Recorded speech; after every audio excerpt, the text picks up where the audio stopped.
Tu as peut-être déjà entendu cette phrase étrange. Chaque femme possède 3 orifices. Une formule qui choque, qui intrigue et qui pousse immédiatement l'esprit à chercher un sens caché. Mais si les anciens stoïciens nous ont appris quelque chose, c'est que la vérité sur l'âme humaine se trouve rarement dans ce qui est évident. Elle se cache derrière les symboles, les comportements et les réactions silencieuses. Car lorsqu'un homme ne comprend pas la psychologie féminine, il croit que l'attirance se joue uniquement dans les mots qu'il prononce ou dans les gestes qu'il fait. Il pense qu'il doit impressionner, séduire, convaincre. Pourtant, l'histoire montre que les hommes les plus admirés par les femmes n'étaient pas toujours les plus beaux, ni les plus riches, ni les plus bavards. Ils possédaient autre chose. Une compréhension profonde de la nature humaine. Marc Aurèle écrivait dans ses méditations que pour comprendre quelqu'un, il faut d'abord observer ce qui gouverne son esprit. Non pas ce qu'il dit, mais ce qui influence ce qu'il ressent. Et lorsqu'on observe les relations humaines avec ce regard stoïcien, on découvre quelque chose de fascinant. L'attraction ne naît pas seulement de ce qu'un homme montre, mais de la manière dont il touche 3 portes invisibles dans l'esprit d'une femme. 3 portes, 3 ouvertures psychologiques par lesquelles passent toutes les émotions. La première est celle de l'écoute. Beaucoup d'hommes pensent que pour séduire une femme, ils doivent parler beaucoup, raconter leurs exploits, leurs projets, leurs ambitions. Mais Épictète rappelait une vérité simple. La nature nous a donné 2 oreilles et une seule bouche pour une raison. Les hommes qui marquent réellement une femme savent écouter, pas de manière passive, mais avec présence. Ils observent ses mots, mais aussi les silences entre ses phrases. Ils comprennent que lorsqu'une femme parle de sa journée, elle ne cherche pas seulement à informer, elle cherche à être comprise. Et lorsqu'un homme écoute réellement, quelque chose de puissant se produit. La méfiance disparaît. La plupart des hommes interrompent, conseillent, jugent ou ramènent la conversation à eux-mêmes. Le stoïcien, lui, reste calme, stable, attentif. Il comprend que l'écoute est une forme de respect. Sénèque expliquait que les relations humaines se détériorent lorsque chacun cherche à être entendu, mais personne ne cherche à comprendre. Celui qui inverse cette dynamique possède déjà un avantage immense, car lorsqu'une femme se sent profondément écoutée, une première porte s'ouvre. Mais cette porte seule ne suffit pas. La deuxième ouverture est celle de la perception. Les femmes observent énormément, souvent bien plus que les hommes ne l'imaginent. Elles analysent les attitudes, les micro-réactions, les contradictions. Elles ne jugent pas seulement ce qu'un homme dit, mais surtout s'il est cohérent avec ce qu'il montre. Un homme peut dire qu'il est confiant, mais si son regard fuit, si ses gestes trahissent l'hésitation, le message est déjà perdu. Les stoïciens insistaient sur une idée fondamentale. La maîtrise intérieure finit toujours par apparaître à l'extérieur. Un homme calme dans les situations difficiles, un homme qui ne se laisse pas emporter par ses émotions, un homme qui reste stable même face au rejet ou à la provocation, cet homme communique quelque chose de rare, la solidité. Et la solidité attire. Marc Aurèle rappelait souvent que la meilleure façon d'influencer les autres n'est pas de tenter de les convaincre, mais d'incarner ses principes. Lorsqu'un homme vit selon ses valeurs, sans chercher l'approbation, son comportement devient naturellement magnétique. C'est ce que beaucoup d'hommes ne comprennent pas. Ils veulent plaire, mais plus ils cherchent à plaire, plus ils paraissent dépendants du regard extérieur. Et paradoxalement, cette dépendance affaiblit l'attraction. Le stoïcien, lui, agit différemment. Il apprécie la présence d'une femme, mais il ne base pas sa valeur sur son approbation. Il garde sa direction, ses objectifs, sa stabilité. Et cette attitude ouvre la deuxième porte. Car une femme ne regarde pas seulement l'homme qui lui parle. Elle observe l'homme qu'il est lorsqu'il ne cherche pas à impressionner.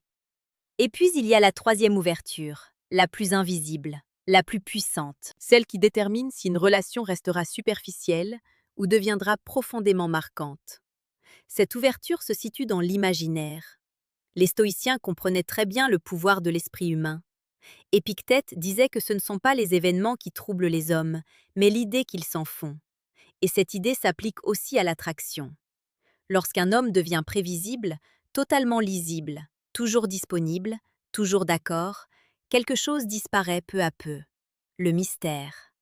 Or, l'esprit humain est attiré par ce qu'il cherche à comprendre. Un homme qui possède sa propre vie, ses passions, ses projets, crée naturellement cet espace. Il n'essaie pas de manipuler, ni de jouer un rôle. Il vit simplement selon ses priorités. Et cette autonomie crée une tension psychologique. parce que la curiosité apparaît. Qui est vraiment cet homme? Pourquoi reste-t-il si calme? Pourquoi ne cherche-t-il pas à prouver sa valeur? Sénèque disait qu'un esprit libre ne dépend pas de l'opinion des autres pour exister. Et c'est précisément cette liberté qui attire.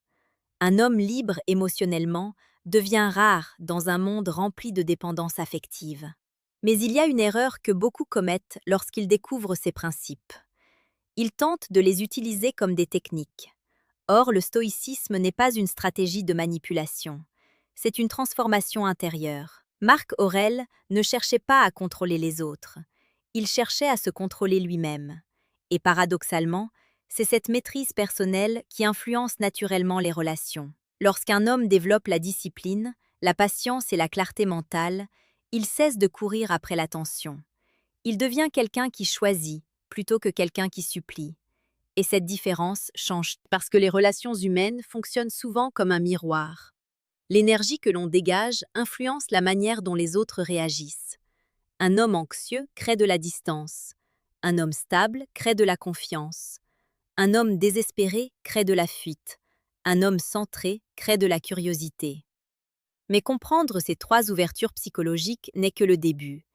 Car le véritable pouvoir du stoïcisme ne réside pas seulement dans la compréhension des autres, mais dans la maîtrise de soi. Et c'est là que la plupart des hommes échouent. Ils veulent influencer les émotions d'une femme sans avoir appris à gouverner les leurs. Ils veulent paraître confiants sans avoir construit leur discipline intérieure. Ils veulent être respectés sans avoir appris à se respecter eux-mêmes.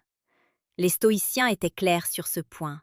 On ne peut pas contrôler les réactions des autres, mais on peut toujours contrôler son caractère. Et lorsqu'un homme développe ce caractère, quelque chose de presque paradoxal se produit. Il cesse d'avoir besoin d'attirer, et pourtant, il attire davantage. Parce que les êtres humains ressentent instinctivement la différence entre quelqu'un qui cherche à être choisi et quelqu'un qui a déjà choisi la personne qu'il veut devenir. Et cette distinction change complètement la dynamique des relations. Lorsque cette compréhension commence à s'installer dans l'esprit d'un homme, quelque chose change dans sa manière de voir les relations. Il cesse progressivement de considérer l'attirance comme un jeu de phrases intelligentes ou de stratégies compliquées. Il comprend que la véritable influence ne se joue pas seulement dans ce qu'il fait, mais dans ce qu'il dégage.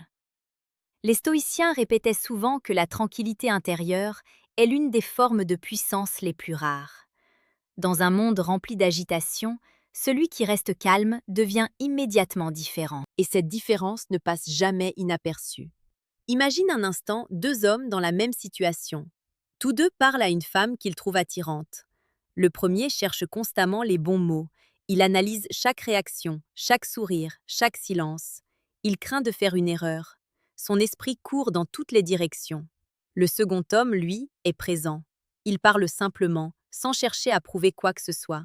S'il y a un moment de silence, il ne panique pas. S'il y a un désaccord, il ne cherche pas à plaire à tout prix. Pourquoi? Parce qu'il ne voit pas cette interaction comme un examen à réussir. Il la voit comme un moment à vivre. Marc Aurèle rappelait que la sérénité vient lorsque l'on accepte que certaines choses ne dépendent pas de nous, et l'opinion d'une autre personne fait partie de ces choses. Un homme qui accepte profondément cette vérité devient étonnamment détendu dans ses interactions. Il ne force plus l'intérêt, il le laisse apparaître. Et c'est précisément cette absence de pression qui rend sa présence agréable.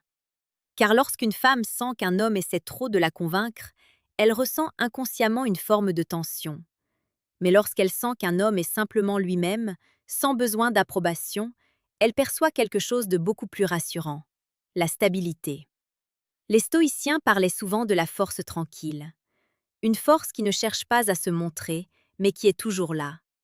Cette force se manifeste dans les détails, dans la manière de regarder quelqu'un sans détourner les yeux, dans la capacité de rire de soi-même sans se sentir diminué, dans l'habitude de rester calme même lorsque la conversation devient inconfortable. Sénèque écrivait que la véritable grandeur d'un homme se révèle dans les petites situations du quotidien, pas dans les grandes déclarations, mais dans la cohérence de son comportement. Et cette cohérence est précisément ce que beaucoup de femmes recherchent inconsciemment, parce que la cohérence est rare. Beaucoup d'hommes disent une chose et en font une autre. Ils promettent, ils exagèrent, ils tentent de se présenter sous un jour impressionnant. Mais la façade finit toujours par se fissurer. Le stoïcien, lui, adopte une approche différente. Il ne cherche pas à être impressionnant, il cherche à être vrai. Et cette authenticité crée un climat particulier dans la relation. Les conversations deviennent plus naturelles, les silences deviennent moins lourds, parce qu'il n'y a plus de jeu à maintenir. Mais il existe une autre dimension que peu d'hommes comprennent. Les émotions humaines fonctionnent souvent selon un principe simple. Ce qui est rare devient précieux. Dans un monde où tout le monde cherche l'attention, l'homme qui n'en dépend pas devient immédiatement intrigant. Cela ne signifie pas qu'il devient distant ou froid. Cela signifie simplement qu'il possède une vie intérieure riche, des objectifs, des valeurs, une direction. Épictète enseignait que l'homme sage ne laisse pas ses priorités être dictées par les autres. Il choisit ce qui mérite son énergie. Et lorsqu'un homme agit ainsi, il envoie un message silencieux. Sa vie ne tourne pas autour de l'approbation, elle tourne autour de la construction de son caractère. Cette attitude modifie profondément la dynamique des relations. Parce qu'au lieu d'être quelqu'un qui poursuit constamment l'attention, il devient quelqu'un dont la présence doit être méritée. Pas par arrogance, mais par respect de lui-même. Et le respect de soi change la manière dont les autres nous perçoivent. Marc Aurèle écrivait qu'un homme doit se demander chaque jour s'il agit en accord avec ses principes. Non pas pour impressionner les autres, mais pour rester fidèle à lui-même. Lorsqu'un homme développe cette habitude, il devient plus stable émotionnellement. Les critiques l'atteignent moins, les rejets le déstabilisent moins. Et cette stabilité est extrêmement attractive, parce qu'elle donne l'impression d'un homme qui ne peut pas être facilement ébranlé. Mais il existe un piège subtil dans lequel beaucoup tombent lorsqu'ils découvrent ces idées. Ils pensent que devenir stoïcien signifie devenir froid. C'est une erreur. Les stoïciens n'étaient pas des hommes sans émotions. Ils étaient des hommes capables de choisir comment réagir à leurs émotions. La différence est immense. Un homme stoïcien peut rire, apprécier, ressentir de l'attirance. Mais il ne devient pas esclave de ses sensations. Il reste maître de lui-même. Et cette maîtrise se voit dans la manière dont il gère les moments difficiles. Par exemple, lorsque l'intérêt d'une femme semble diminuer, beaucoup d'hommes réagissent par l'insistance. Ils envoient plus de messages, cherchent à comprendre ce qu'ils ont fait de mal, tentent de récupérer l'attention perdue. Le stoïcien adopte une autre perspective. Il observe, il accepte la situation. Et surtout, il ne court pas après ce qui se retire. Non pas par orgueil, mais parce qu'il comprend que la dignité personnelle vaut plus que la validation temporaire. Sénèque disait que celui qui dépend de l'approbation extérieure devient prisonnier de ceux qui la donnent. Le stoïcien, lui, choisit la liberté. Et cette liberté a un effet étonnant sur les relations, parce qu'elle crée un espace où l'intérêt peut revenir naturellement, pas sous pression, mais par choix. Cependant, il reste une dimension essentielle que beaucoup d'hommes découvrent trop tard. La psychologie féminine ne répond pas seulement à la force, elle répond aussi à la profondeur. Un homme capable de parler avec clarté de ses valeurs, de ses principes, de ce qu'il veut construire dans sa vie, crée une forme d'attraction différente. Une attraction basée sur la vision. Car les êtres humains sont naturellement attirés par ceux qui savent où ils vont. Marc Aurèle se rappelait chaque matin qu'il devait agir comme un homme digne de sa mission. Non pas parce que quelqu'un l'observait, mais parce que sa conscience l'exigeait. Lorsqu'un homme adopte cette attitude dans sa propre vie, il devient quelqu'un de solide intérieurement. Et les personnes solides attirent naturellement les autres. Pas parce qu'elles cherchent à séduire, mais parce qu'elles inspirent confiance. Et c'est à ce moment précis que la relation commence à se transformer. Elle ne repose plus sur la performance, elle repose sur la présence. Et lorsque cette présence devient naturelle, quelque chose de presque invisible commence à apparaître dans les relations. Une forme de gravité, comme si certaines personnes avaient une manière particulière d'occuper l'espace sans jamais chercher à dominer. Les stoïciens comprenaient très bien ce phénomène. Ils savaient que la force véritable ne se manifeste pas par le bruit, mais par la constance. Un homme peut impressionner pendant quelques minutes avec de belles paroles, mais seule la stabilité du caractère peut marquer durablement l'esprit de quelqu'un. Et c'est ici que beaucoup d'hommes découvrent une vérité surprenante. La psychologie féminine n'est pas aussi mystérieuse qu'ils le pensent. Elle est simplement sensible à des signaux que la plupart des hommes ne maîtrisent pas encore. La confiance calme, la cohérence entre les paroles et les actes, la capacité à rester centré même lorsque les émotions deviennent fortes. Ces qualités ne sont pas spectaculaires. Elles ne créent pas forcément des réactions immédiates et bruyantes, mais elles produisent quelque chose de beaucoup plus puissant avec le temps, le respect. Et lorsque le respect s'installe, l'attirance devient beaucoup plus profonde. Parce que l'attirance basée uniquement sur l'apparence ou sur l'excitation du moment disparaît rapidement. Le respect, lui, s'enracine. Sénèque rappelait que ce qui est construit sur des fondations solides résiste aux tempêtes.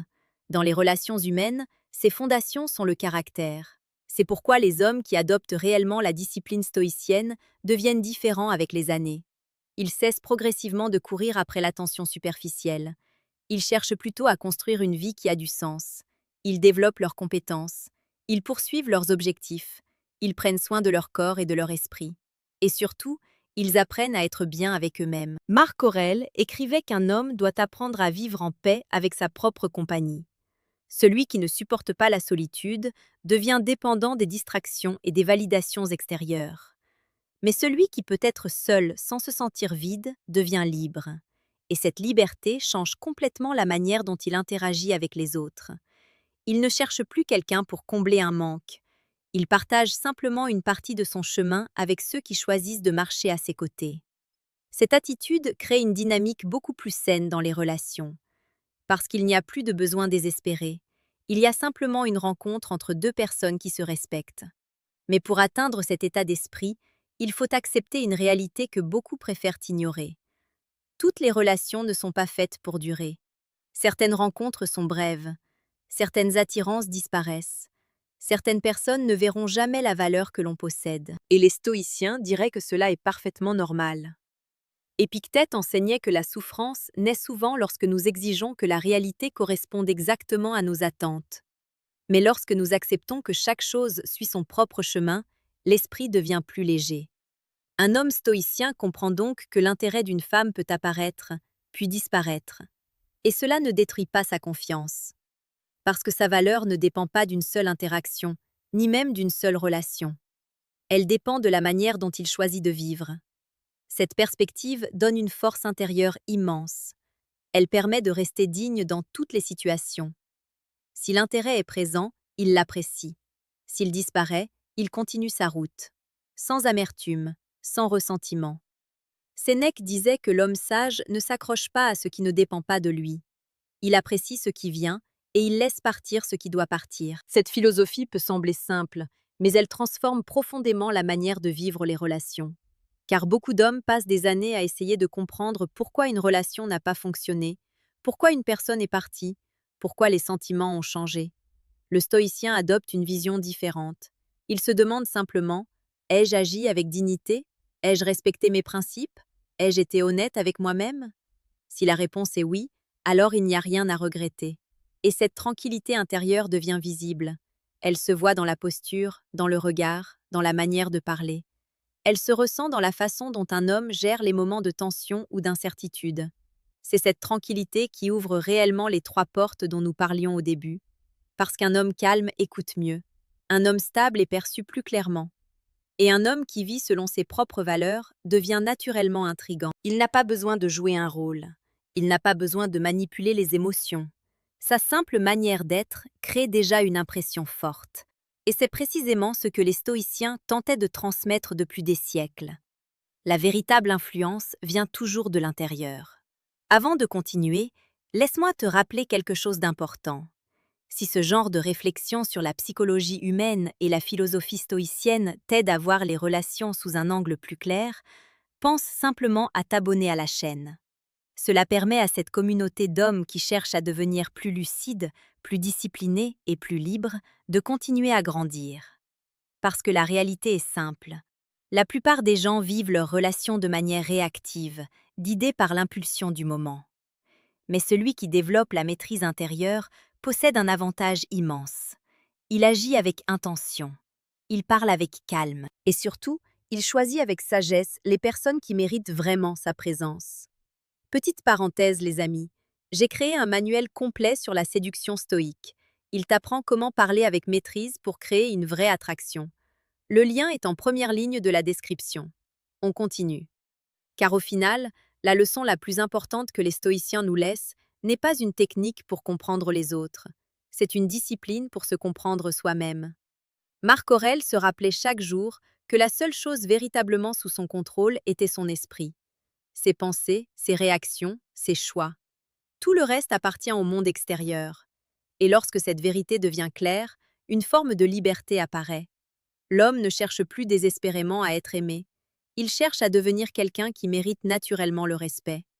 Et lorsque cette transformation intérieure se produit, les relations changent d'elles-mêmes, parce que le monde finit toujours par répondre à ce que nous devenons.